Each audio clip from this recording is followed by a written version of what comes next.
샬롬, 예수도 알기 원하네 찬양하는 장미경입니다. 제가 다니고 있는 캔서스 우리 교회에 도한철 장로님이 계십니다. 장로님은 10년째 루게릭병을 앓고 계십니다. 장로님께서 눈 깜빡임으로 한자 써내려가신 소중한 글들을 모아서 눈으로 써내려간 희망 이야기인 어디선가 작은 빛이란 책을 발견하셨습니다. 그 책이 영어와 일본어로도 번역이 되어서 이미 많은 이들에게 하나님 안에서 자신들의 삶을 다시 돌아보며 그분의 사랑과 은혜를 경험하는 희망의 메시지를 전하여 주십니다. 장로님께서 운영하시는 유튜브 베데스다의 집에 그동안 쓰신 55개의 에피소드가 소개되어 있습니다. 눈 깜빡임으로 한자 써내려가신 소중한 생명의 글들을 유튜브 베데스다의 집에 들어가 보셔요. 오늘은 도한철 장로님의 책 어디선가 작은 빛에서의 글들을 나누겠습니다.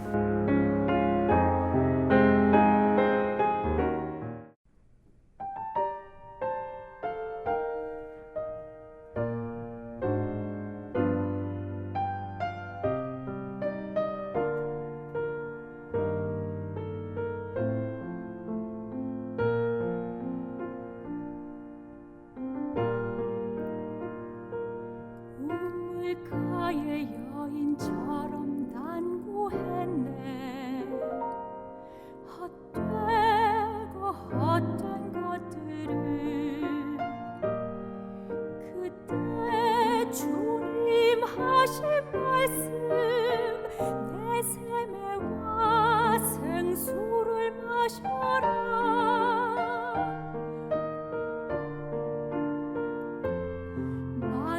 많은 사람들이 찾았었네.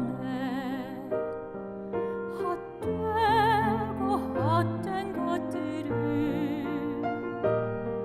주 안에 감추인 봄에 세상 것과 난 비길 수 없네. 오 주님 채우소서. 나의 잔을 높이 듭니다. 하늘 양식 내게 채워주소서. 넘치도록 채워주소서.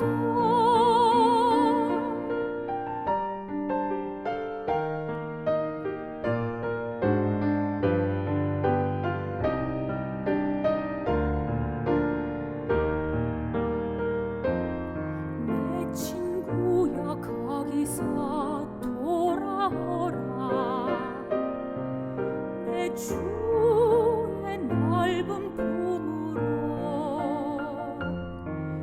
우리 주님 너를 반겨 그 넓은 품에 안아주시리.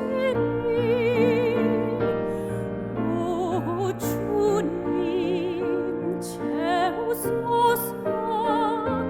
나의 잔을 높이 듭니다. 하늘 양식 내게 채워주소서. 넘치도록 채워주소서. 오 주님 채우소서. 나의 잔을 높이 듭니다. 하늘 양식 내게 채워주소서.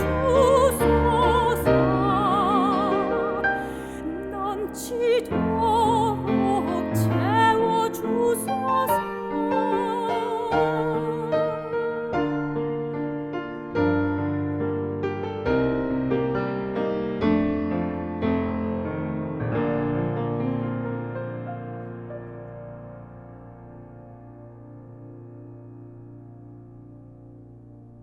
선택의 시간. 축구 경기를 시작하기 전 심판은 양쪽 팀 주장에게 동전의 앞뒷면 중 하나를 선택하게 합니다. 주장들이 선택하면 동전을 공중으로 던져 나오는 면을 맞힌 주장에게 진영을 선택할 권리를 줍니다. 경기장 조명 시설이 없던 시절에는 해가 진 뒤 경기를 계속할 수 없을 때 동전 던지기로 양 팀의 운명을 결정하기도 했다고 합니다. 선택권이 없는 출생 때를 빼고는 우리 인생은 죽기 직전까지 끊임없는 선택의 연속인 것 같습니다. 우리에게 자유의지가 주어졌다는 것이죠. 디지털 시대에 꽃을 피우기 시작할 때 저는 대학 입시에서 전자공학을 선택했습니다. 컴퓨터의 기본은 1과 0, 즉 true와 false의 선택입니다. 가장 신기했던 것은 사람의 목소리 같이 다양한 레벨로 움직이는 아날로그 신호를 최대한 잘게 쪼개 그 성분이 0인가 1인가를 선택하고 디지털 데이터로 만들어 전송했다가 다시 아날로그 신호로 복원해주는 기술이었습니다. 아무리 복잡한 우리 인생의 문제도 잘게 쪼개보면 1과 0, yes 혹은 no의 선택으로 단순화시킬 수 있을 것입니다. 인생을 살면서 잘못된 선택이란 없다고 생각합니다. 사람이 마음으로 자기 길을 계획할지라도 그의 걸음을 인도하시는 이는 하나님이란 것을 알기 때문입니다. 그런데 하나님이 우리의 인생 중에 개입하시고자 할 때, 즉 하나님의 때에는 내가 어떤 선택을 하는가가 중요한 것 같습니다. 대학 캠퍼스에 처음 들어섰을 때 학생회관에 걸린 대학생 선교의 현수막이 제 눈을 사로잡았습니다. K대학교는 20년 동안 당신을 기다렸습니다. 예수님은 2000년 동안 당신을 기다렸습니다. 그날 제 영혼을 구원하고 영생을 보장받는 제 인생 최고의 선택을 했습니다. 아담 앞에 하와를 이끌어 오신 것처럼 하나님이 한 여인을 보여주셨을 때 제 인생의 돌파구를 가져올 운명적인 선택을 했습니다. 아프리카, 페루, 팔레스타인 등 틈틈이 단기 선교를 다닌 뒤 집을 정리하고 장기 선교사를 준비하던 중 저의 불치병을 알게 되었습니다. 사업과 교회 사역을 내려놓고 캔사스시티 기도의 집을 찾았습니다. 생전 처음으로 아무 일도 안 하고 기도실에 앉아 종일 말씀 묵상과 기도로 시간을 보냈습니다. 하나님을 만나고 싶었습니다. 나를 향한 하나님의 뜻과 앞으로 무엇을 해야 할지 알고 싶었습니다. 하나님은 가난한 마음과 연약한 몸으로 무릎 꿇은 제게 찾아오셔서 말씀하셨습니다. 이것은 재앙이 아니며 네 신앙의 위대한 시작이 될 것이다. 이 병이 하나님에게서 나온 것이 아님을 알게 되자 이러한 상황에서 믿음의 모습으로서 하나님의 영광을 위해 사는 길을 선택하기로 했습니다. 하나님이 우리 인생에 개입하실 때는 동전의 양면처럼 생명과 사망, 복과 저주, 어두운 면과 밝은 면과 같은 두 가지 선택의 갈림길에 놓이는 것 같습니다. 제가 병 때문에 어두운 면을 선택했다면 욥처럼 태어난 나를 저주하거나 세상을 원망하며 신세 한탄만 하다 우울증에 빠져 극단적인 선택을 할 수도 있었을 것입니다. 제가 밝은 면을 선택하기로 결정하자 가족의 사랑이 보였고 중보기도 팀이 보였고 하나님의 사랑과 은혜가 저와 항상 함께 하시는 것이 보여 진정한 사랑과 평강을 알게 되었습니다. 말씀이 나의 영에 들어와 내 일부가 되고 생각과 확신뿐 아니라 나의 몸이 되었습니다. 제 신앙의 브레이크스루, 돌파가 일어난 것입니다. 기도실에서 기도하는 중에 네가 걸으면 걸을수록 내 발에 힘을 붙여줄 것이고 네가 나를 증거하면 할수록 내 입에 말을 붙여줄 것이다 는 말씀을 받고 아내의 부축으로 탄자니아와 팔레스타인 선교지의 좋은 소식을 전하는 아름다운 발에 마지막 여정을 할 수 있었습니다. 모든 기대와 희망이 사라진 것처럼 보이는 지금 주신 여러 말씀 가운데 이 말씀만은 아직 완전히 이루어지지 않았습니다. 하나님의 때에 하나님이 우리 인생에 개입하시면 진정한 회복과 부흥이 일어날 것입니다. 우리 인생에서 최고의 하이라이트가 될 선택은 인생의 가장 밑바닥에 있을 때와 죽기 직전 우리 앞에 예수님이 찾아오셨을 때 하는 선택일 것입니다. 예수님이 십자가에 달리셨을 때 좌우 십자가에 두 죄수가 달려 있었습니다. 한 죄수는 예수님을 욕하며 그리스도라면 자신과 우리를 구해보라고 말합니다. 그러나 다른 죄수는 우리는 우리의 죄 때문에 벌을 받는 것이지만 예수님은 아무런 죄가 없다고 그를 꾸짖으며 주님의 나라에 들어갈 때 저를 기억해달라고 예수님께 부탁합니다. 똑같이 죄 많은 인생을 살아온 두 사람이었지만 죽기 직전 예수님이 인생에 찾아온 선택의 시간에 한 죄인은 그날 예수님과 함께 낙원에 있게 되는 선택을 한 것입니다. 신명기 30장 19절 말씀입니다. 오늘 내가 하늘과 땅을 증거자로 삼고 여러분 앞에 생명과 죽음, 복과 저주를 내놓았으니 이제 생명의 길을 고르시오. 그러면 여러분과 여러분의 자손이 살 것이오.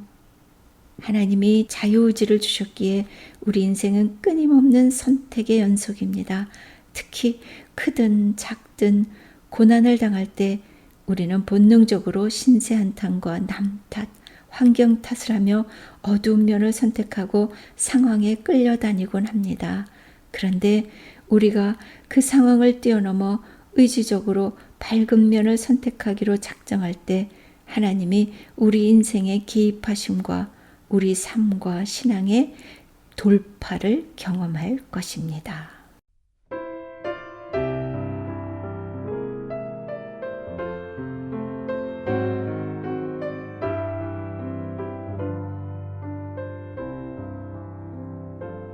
내일 일은 나 몰라요. 하루하루 살아요. 불행이나 여행함도 내 뜻대로 못해요. 험한 이 길 가고 가도 끝은 없고곤 해요. 주님 예수 발레미사 내 손 잡아주소서. 내일 일은 난 몰라요. 장래일도 몰라요. 아버지여 날 붙드사 평탄한 길 주옵소서.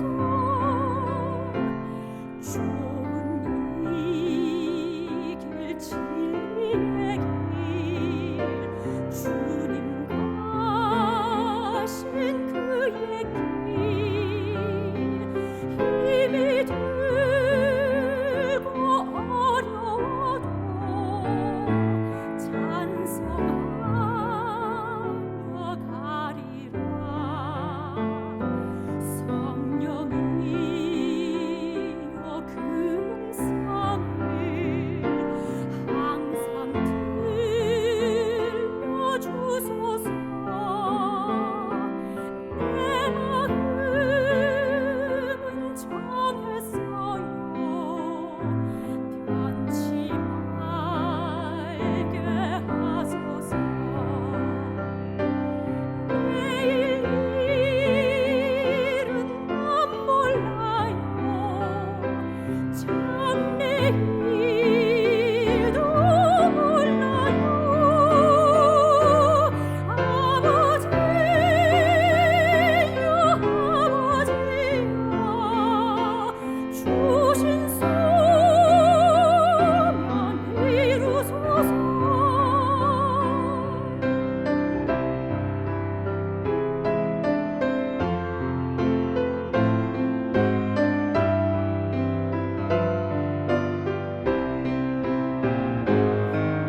도한철 장로님의 아내이신 김동연 권사님의 글입니다.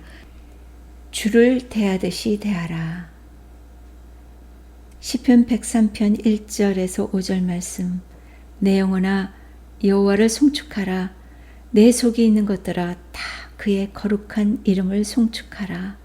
내 영혼아 여호와를 송축하며 그의 모든 은택을 잊지 말지어다. 그가 내 모든 죄악을 사하시며 내 모든 병을 고치시며 내 생명을 파멸에서 속량하시고 인자와 긍휼로 간을 씌우시며 좋은 것으로 내 소원을 만족하게 하사 내 청춘을 독수리같이 새롭게 하시는도다. 매일 아침 우리에게 생명과 호흡을 주신 주님께 감사하며 남편과 함께 말씀 묵상하고 중보 기도를 하고 시편 103편 1절에서 5절 말씀을 선포하며 하루를 시작합니다. 지금까지 주님이 어떻게 인도하셨으며 어떻게 살게 하셨고 먹여주셨는지, 사도 바울의 고백처럼 고난이 우리에게 축복임을 고백하는 은혜 속에 살게 하셨습니다. 이 힘들고 어려운 시간을 통해 하나님과의 동행함이 무엇인지, 말씀이 무엇인지, 신뢰하는 것이 무엇인지를 철저하게 깨닫게 하신 은혜의 시간임을 고백합니다. 어느 날 남편은 응급실로 갔습니다. 급하게 소생실로 옮겨가게 되었습니다. 그때 밖에서 기도하며 기다리는 제게 주님은 이제 너희 둘은 죽음을 두려워하지 않는 자들이 됐다고 하셨습니다. 또 나의 나된 것은 다 하나님의 은혜라는 찬양을 생각하게 하셔서 찬양을 부르며 하나님의 은혜를 되새겼습니다. 2017년 병실에서 추수감사절을 맞이하여 남편을 다시 살려주신 것에 감사드리는데 2018년 추수감사절 때는 몸의 연약함과 상관없이 하나님의 자녀됨과 이 고난의 시간에 진정으로 감사의 예배를 드릴 수 있음에 또 한 번 감사하며 진정한 감사가 무엇인지를 알게 하셨습니다. 남편은 2015년 ALS 판정을 받았지만 2014년 가을부터 손을 쓰기 불편해졌으니 그의 손이 되어 섬긴 지 9년이 되었습니다. 미국에 와서 주님은 남편에 대해 제게 2가지를 명령하셨습니다. 남편이 사업을 할 때 돕는 배필로서 함께 도우라는 명령과 남편이 병명을 받았을 때 남편을 주님 대하듯이 대하라는 것이었습니다. 내가 어떻게 남편을 주님 대하듯이 대할 수 있을까? 갈라디아서 2장 20절 말씀을 좋아하는데 그 말씀을 더욱 묵상하게 되었습니다. 제 자아가 완전히 깨어진 시간, 나를 십자가 앞에 죽이게 된 시간, 회개의 눈물을 흘린 시간, 모든 믿음과 순종과 인내의 훈련들이었고 그 시간을 통해 스스로를 돌아보며 주님이 진정 무엇을 원하시는지를 알아가는 쉽지 않은 시간이었습니다. 하지만 주님이 연약한 나의 손을 붙잡고 함께 하셨기에 은혜요 감사일 뿐입니다. 아이 트래킹 컴퓨터로 매일 영상을 만들고 글을 쓰며 주님이 주신 사명이 끝나는 그날까지 열심히 살아내려 하는 남편이 참으로 자랑스럽습니다. 한 번도 하나님과 본인의 삶을 원망하지 않고 고통의 시간에도 터널 속으로 들어가지 않고 소망 되신 주님을 묵상하며 사는 남편을 바라보며 참으로 존경하며 감사할 뿐입니다. 주님은 이 시간을 통해 우리가 무엇을 하기를 원하실까?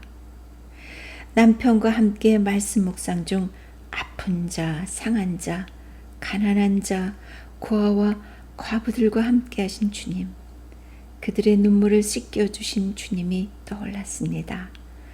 우리 주변에 그러한 이들을 향해 복음이신 주님을 전하고 주님의 사랑을 행하는 사명을 조금이라도 감당하겠다는 고백의 기도를 해봅니다. 살아있으니 소망을 가지고 기도하라는 주님의 말씀에 오늘도 남편과 함께 선하신 하나님, 신실하신 하나님, 자비가 풍성하신 하나님, 실수가 없으신 하나님, 우리에게 가장 좋은 것을 주신 하나님, 그 하나님께 주님의 이름으로 기도합니다. 우리가 여기 있사오니 우리를 사용하소서, 우리를 보내소서. 아멘. 도한철 장로님의 에필로그입니다. 많은 분들이 죽음에 대한 막연한 두려움을 가지고 있습니다. 혹은 잠을 자다가 편안히 죽음을 맞이하기를 바라기도 합니다. 저는 죽음에서 2차례 살아났고 지금은 호흡기 튜브를 떼면 언제든 몇 분 안에 죽을 수 있는 덤으로 사는 인생을 살다 보니 죽음을 두려워하지 않는 자가 되었습니다. 하나님께 받은 소명을 삶으로 살아내는 것이 사명입니다. 복음에 대한 소명이 있는 사람은 그 사명을 다할 때까지 죽지 않습니다. 그리고 사명을 다할 때 기쁘게 하나님께 돌아갑니다. 그것이 복음의 능력이고 진정한 치유와 회복일 것입니다.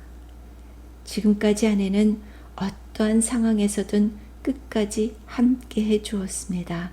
그래서 혼자 잠자듯이 편안히 죽음을 맞이하기보다 아내가 보는 앞에서 마지막으로 사랑하는 아내의 모습을 눈에 담고 가고 싶습니다.